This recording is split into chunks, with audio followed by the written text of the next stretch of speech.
মৰমৰ ছাত্ৰ ছাত্ৰীসকল, আজি তোমালোকৰ লগত ক্লাছ 8ৰ গণিতৰ কিছুমান MCQ প্ৰশ্ন আলোচনা কৰিম। বছৰীয়া পৰীক্ষাৰ বাবে যিহেতু বছৰীয়া পৰীক্ষা এতিয়া আহি আছে, আমি প্ৰশ্নখিনি অকণমান আলোচনা কৰোঁ। প্ৰথম প্ৰশ্নটো কৈছে 21x5 সংখ্যাটো 9ৰ গুণিতক হ'লে xৰ মান কিমান হ'ব?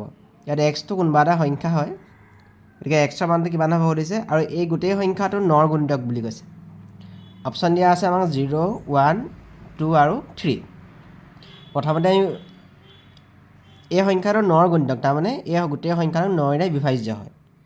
আমি এতিয়া 9ৰে বিভাজ্য হোৱাৰ নিয়মটো আমি গম পাওঁ কি, সংখ্যাটোত থকা অংককেইটাৰ যোগফলটো যদি 9ৰে বিভাজ্য হয় তেনেহ'লে গোটেই সংখ্যাটো 9ৰে বিভাজ্য।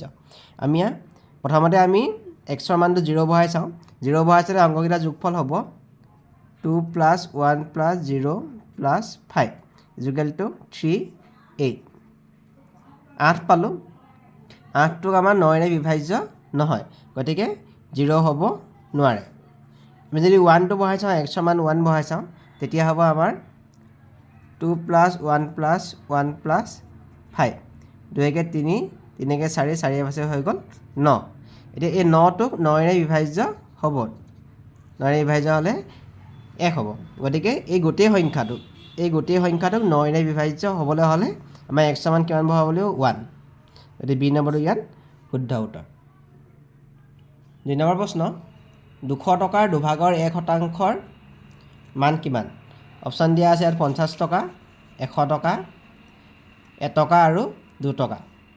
এতিয়া আমি চাওঁ 200 টকাৰ দুভাগৰ 1%। আমি কেনেকৈ পাতিব লাগিব? 200 পূৰণ দুভাগৰ 1%। এতিয়া এই দুভাগৰ 1%টো আমি পাতিম 200 পূৰণ দুভাগৰ 1% মানে হ'ল দুভাগৰ 1 / 100। এইটো কৰিলে আমাৰ হ'ব 200 পূৰণ এই 2টো 100 লগত পূৰণ হ'ব। 2টো 100 লগত পূৰণ হৈ গ'লে হৈ যাব আমাৰ 200, ওপৰত থাকিলে 1। এতিয়া আমি কি কৰিম? 200 আৰু 200 আমি কাটি দিলোঁ, থাকিলে আমাৰ 1। তাৰমানে 200 টকাৰ দুভাগৰ 1%ৰ মানটো হ'ব আমাৰ 1 টকা। গতিকে চি নম্বৰটো ইয়াত শুদ্ধ। এনেকুৱা প্ৰশ্ন তোমালোকৰ বছৰীয়া পৰীক্ষাত আহিছে আগতে আৰু আহিবও পাৰে এতিয়া। 3 নম্বৰ প্ৰশ্ন, 20/3ক দশমিকত প্ৰকাশ কৰিলে হ'ব। অপশ্যন দিয়া আছে আমাক 0.035, 0.303, 0.15, 0.0035। এতিয়া আমি পাতি লওঁ 20/3। আমি দশমিকত প্ৰকাশ কৰিবলৈ হ'লে আমি কি কৰিব লাগিব? তলৰ হৰটো আমাৰ 10ৰ গুণিতক হিচাপে প্ৰকাশ কৰিব লাগিব। আমি এতিয়া কি কৰিম? 20/3 লগত 20ৰ লগত আমি 5টা পূৰণ কৰিম, আকৌ 3ৰ লগতো আমি 5 পূৰণ কৰিম। এতিয়া হৈ গ'ল আমাৰ ওপৰত হৈ গ'ল 3 × 5 = 15, ইয়াত হৈ গ'ল আমি 100। আমি কেলৈ 20ৰ লগত 5 পূৰণ কৰিলোঁ? 20ৰ লগত 5 পূৰণ কৰিলে আমি 100 পাম। 100টো হ'ল 10ৰ গুণিতক, আমি 10ৰ গুণিতক আমাৰ হৰটো কৰি ল'ব লাগিব। 100/15, 100/15 মানে হৈ গ'ল দুটা সংখ্যাৰ আগত দশমিক, তাৰমানে 0.15। গতিকে ইয়াত চি নম্বৰটো ইয়াত শুদ্ধ উত্তৰ। তাৰপিছৰ প্ৰশ্ন 4 নম্বৰ, ৰম্বাছৰ অন্তঃকোণৰ সমষ্টি হ'ব।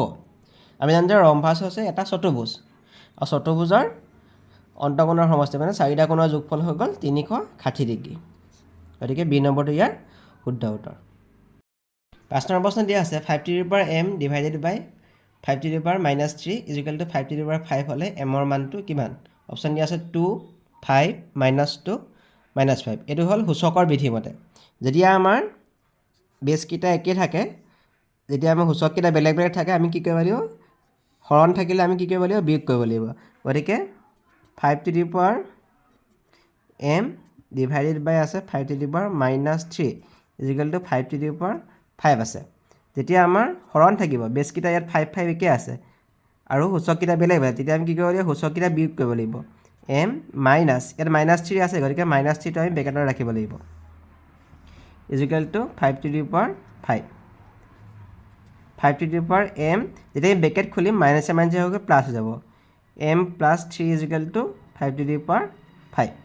এতিয়া আমি ইয়াত দেখিলোঁ ইয়াতো 5 আছে, ইয়াতো 5 আছে, গতিকে 5টো আমি কেঞ্চেল কৰি দিব পাৰিম। তাৰমানে আমি ইয়াত লিখিব পাৰোঁ m + 3 = 5। যদি আমি 3টো পক্ষান্তৰ কৰি দিওঁ 5 - 3 হৈ যাব তাৰমানে m ৰ মানটো কিমান হ'ব ইয়াত 2 গতিকে ইয়াৰ শুদ্ধ অপশ্যন হ'ব অপশ্যন এ 6 নম্বৰ প্ৰশ্ন এটা ঘড়ী 200 টকাত কিনি আনি 300 টকাত বিক্ৰী কৰিলে শতকৰা কিমান লাভ হ'ব অপশ্যন দিয়া আছে 30%, 100%, 50%, 40%।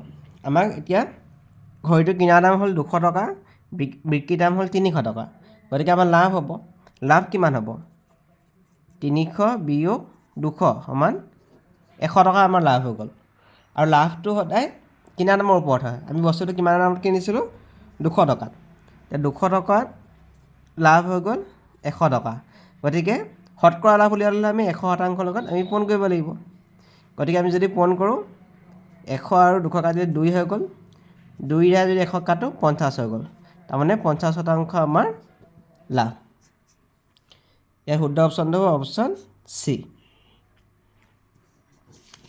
7 নম্বৰ প্ৰশ্ন এটা বৰ্গৰ পৰিসীমা 16 চেণ্টিমিটাৰ হ'লে বৰ্গটোৰ কালি হ'ব অপশ্যন দিয়া আছে আমাক 256 centimetre 16 centimetre 4 centimetre 4 centimetre square আৰু 16 চেণ্টিমিটাৰ বৰ্গৰ পৰিসীমা কৈছে আমাক আমি বৰ্গটো আঁকিলে আমি গম পাম বৰ্গৰ পৰিসীমা 16 চেণ্টিমিটাৰ তাৰমানে প্ৰতিটো বাহুৰ দিশ আমি 16টোক আমি 4 হৰণ কৰিব লাগিব বৰ্গৰ 4 প্ৰতিটো বাহুৰ দিশ সমান গতিকে প্ৰতিটো বাহুৰ দিশ হ'ব 4 চেণ্টিমিটাৰ সব 4 চেণ্টিমিটাৰ হৈ গ'ল এতিয়া আমাৰ কালি উলিয়াবলৈ হ'লে আমি কি কৰিব দিশ পূৰণ প্ৰস্থ বা বৰ্গৰ বাহু স্কোৱাৰ বৰ্গৰ যদি বাহু আমি 4 চেণ্টিমিটাৰ যদি স্কোৱাৰ কৰোঁ কিমান হ'ব 16 চেণ্টিমিটাৰ স্কোৱাৰ তাৰমানে 16 বৰ্গ চেণ্টিমিটাৰ ইয়াৰ বি নম্বৰটো ইয়াৰ শুদ্ধ অপশ্যন হ'ব 8 নম্বৰ প্ৰশ্ন এইটো এটা তোমালোকৰ কাৰণে দৰকাৰী প্ৰশ্ন হয় এনেকুৱা প্ৰশ্ন আহে প্ৰায় পৰীক্ষাত 729ৰ ঘনমূল 343ৰ ঘনমূল আৰু 169 বৰ্গমূলৰ যোগফলৰ মান হ'ব অপশ্যন দিয়া আছে 38, 47, 29, 19 আমি যদি কৰোঁ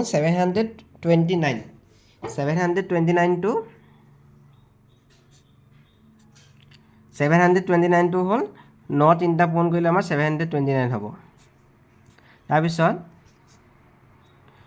7 3টা পূৰণ কৰিলে 343 হ'ব আৰু 13 2টা পূৰণ কৰিলে আমাৰ 169 হ'ব এইখিনি যদি আমি কৰোঁ এইটো 9 to the power 3 হ'ব 9ৰ ঘন 729 তাৰপিছত 7 to the power 3 হ'ব আৰু এইটো 13 স্কোৱাৰ হ'ব এতিয়া কি হ'ব যিহেতু ঘনমূল আছে গতিকে এই 3 কটাকাটি গুচি গ'ল থাকিলে 9 ইয়াতো 3 এইটো কটাকাটি গুচি গ'ল 7 থাকিলে আৰু বৰ্গমূল চিনটোৱে কটাকাটি গুচি গ'ল কিমান থাকিলে 13 9 7 16 16 লগত 13 যোগ কৰিলে হৈ যাব আমাৰ 29 গতিকে গোটেইকেইটা যোগফল কিমান হ'ব আমাৰ চি নম্বৰ অপশ্যন 29 তাৰপিছত সুধিছে তলৰ কোনটো সংখ্যাৰে এই সংখ্যাটো বিভাজ্য হ'ব অপশ্যন দিয়া আছে 2 3 4 5 প্ৰথমতে চাওঁ আমি 2য়ে বিভাজ্য হ'বলৈ হ'লে এককৰ ঘৰত 0 2 4 6 আৰু 8 থাকিব লাগিব গতিকে এইটো 2য়ে বিভাজ্য নহয় 4য়ে বিভাজ্য হ'বলৈ এককৰ ঘৰত আমাৰ 0 2 4 6 সংখ্যাকেইটা থাকিব লাগিব 5য়ে বিভাজ্য হ'বলৈ একৰ ঘৰত 0 আৰু 5 থাকিব লাগিব গতিকে 5ৰো বিভাজ্য নহয় একৰ ঘৰত 7 আছে আমি 3য়ে বিভাজ্য হয়নি চাওঁ আমি গোটেইকেইটা অংক যোগ কৰোঁ 2 যোগ 1 যোগ 4 যোগ 6 5 8 আৰু 7 গোটেইকেইটা আমি যোগ কৰোঁ 2 1 3 3 4 7 7 13 13 5 18 18 8 26 26 3 হৈ গ'ল 33 এই 33টোক আমি 3য়ে হৰণ কৰিলে বিভাজ্য হৈ যাব 3 11 গুণ 33 হৈ যাব গতিকে এই গোটেই অংকটো সংখ্যাটোক 3য়ে বিভাজ্য হ'ব বি নম্বৰটো ইয়াত শুদ্ধ উত্তৰ তলৰ কোনটো এটা সুষম বহুভুজ বুলি ক'লে আটাইকেইটা বাহু আমাৰ কিমান হ'ব লাগিব বহুভুজটোৰ সমান হ'ব লাগিব এতিয়া চাওঁ আমি সমকোণ ত্ৰিভুজটোৰ সুষম বহুভুজ নহয় সামান্তৰিকৰ বিপৰীত বাহুবোৰ সমান আটাইকেইটা বাহু সামান্তৰিকৰ সমান নহয় আয়তৰ বিপৰীত বাহুবোৰ সমান আটাইকেইটা বাহু সমান নহয় এতিয়া সমবাহু ত্ৰিভুজ বুলি ক'লে সমবাহু ত্ৰিভুজটোৰ আটাইকেইটা বাহু সমান এইটো এটা বহুভুজ গতিকে সমৱৰ্তী বস্তু এটা সুষম বহুভুজৰ উদাহৰণ 11 নম্বৰ প্ৰশ্ন -1 n = -1 হ'লে n ৰ মানটো কিমান হ'ব আমি ইয়াত দেখিছোঁ যে -1 n ইয়াৰ আনচাৰটো আছে -1 আনচাৰটো মাইনাছত হৈছে গতিকে n ৰ মানটো আমাৰ কিমান হ'ব লাগিব অযুগ্ম সংখ্যা হ'ব লাগিব যদি যুগ্ম সংখ্যা হয় যুগ্ম সংখ্যা হ'লে উত্তৰটো আমাৰ যোগত ওলাব গতিকে আমি জিৰ' হ'বই নোৱাৰে জিৰ'টো হ'বই নোৱাৰে 2 যদি ইয়াত 2 হয় n ৰ মানটো 2 হয় তেনেহ'লে উত্তৰটো আমাৰ কি হ'ব প্লাছত ওলাব যদি 4 হয় 4টো যুগ্ম সংখ্যা 4টো যুগ্ম সংখ্যা হ'লেও ইয়াৰ আনচাৰটো কি 1টো আমাৰ কি হ'ব প্লাছত হ'ব গতিকে অযুগ্ম সংখ্যা হ'ব লাগিব গতিকে আনচাৰটো চি হ'ব মানে n ৰ মানটো কিমান হ'ব লাগিব 3 যেনে 3 হ'ব পাৰে 5 হ'ব পাৰে 7 হ'ব পাৰে তেতিয়া আনচাৰটো কিমান আনচাৰত ওলাব